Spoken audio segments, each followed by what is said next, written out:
सभी भक्तजनों को जय श्री कृष्ण।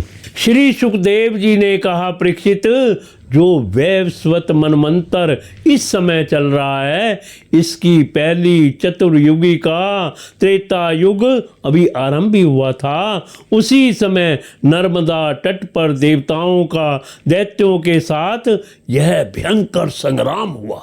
उस समय देवराज इंद्र हाथ में वज्र लेकर रुद्र, वसु, आदित्य, दोनों अश्विनी कुमार, पितृगण, अग्नि, मरुदगण, त्रिभुगुण, साध्यव गणगण और विश्व देव आदि के साथ अपनी कांति से शोभायमान हो रहे थे। बत्रासुर आदि दैत्य उनको अपने सामने आया देख और भी चिढ़ गए। तब नमुची, शंबर, अनर्वा, द्विमृधा, ऋषभ, अंबर, हयग्रीव, शकुंसिरा, विप्रचिति, अयोमक, पुलोमा, वृषप्रभा, प्रहेति, हेति, उत्कल, सुमाली, माली आदि हजारों दैत्य, दानव एवं यक्ष, राक्षस स्वर्ण के साथ समाज से सुसज्जित होकर देवराज इंद्र की सेना को आगे बढ़ने से रोकने लगे। परीक्षित, उस समय देवताओं की सेना स्वयं मृत्यु के लिए भी अजय थी। वे घमंडी असुर सिंहनाद करते हुए बड़ी सावधानी से देव सेना पर प्रहार करने लगे।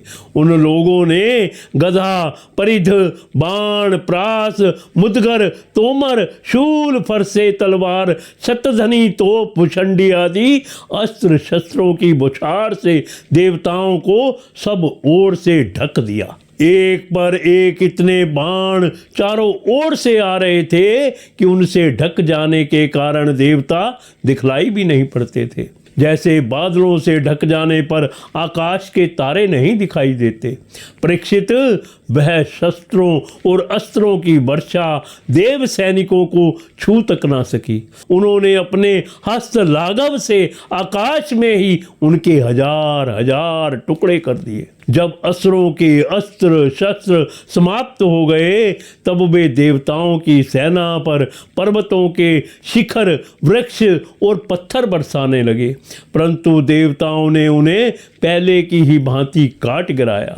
परीक्षित, जब वत्रासुर के अनुयायी असुरों ने देखा कि उनके असंख्य अस्त्र शस्त्र भी देवसेना का कुछ ना बिगाड़ सके, यहाँ तक कि वृक्षों, चट्टानों और पहाड़ों के बड़े बड़े शिखरों से भी उनके शरीर पर खरोच तक नहीं आई, सबके सब सकुशल हैं, तब तो वे बहुत डर गए। दैत्य लोग देवताओं को पराजित करने के लिए जो प्रयत्न करते, वे सब के सब निष्फल हो जाते। ठीक वैसे ही जैसे भगवान श्री कृष्ण के द्वारा सुरक्षित भक्तों पर शूद्र मनुष्यों के कठोर और अमंगलमय दुर्वचनों का कोई प्रभाव नहीं पड़ता, भगवद विमुख असुर अपना प्रयत्न व्यर्थ देखकर उत्साह रहित हो गए। उनका वीरता का घमंड जाता रहा। अब वे अपने सरदार वत्रासुर को युद्ध भूमि में ही छोड़कर भाग खड़े हुए, क्योंकि देवताओं ने सारा बल पोरश छीन लिया था। जब धीर वीर वत्रासुर ने देखा कि मेरे अनुयायी असुर भाग रहे हैं और अत्यंत भयभीत होकर मेरी सेना भी तहस नहस और तितर बितर हो रही है, तब वह हंसकर कहने लगा, वीर शिरोमणि वत्रासुर ने समय अनुसार विरोचित वाणी से विपरीचित नमुची, पुलोमा, मय, अनर्वा, शंबर आदि दैत्यों को संबोधित करके कहा, असुरो भागो मत, मेरी एक बात सुन लो। इसमें संदेह नहीं कि जो पैदा हुआ है उसे एक ना एक दिन अवश्य मरना पड़ेगा। इस जगत में विधाता ने मृत्यु से बचने का कोई उपाय नहीं बताया है। ऐसी स्थिति में यदि मृत्यु के द्वारा स्वर्ग आदि लोक और स्वेश भी मिल रहा हो, तो ऐसा कौन बुद्धिमान है जो उस उत्तम मृत्यु को ना अपनाएगा। संसार में दो प्रकार की मृत्यु परम दुर्लभ और श्रेष्ठ मानी गई हैं।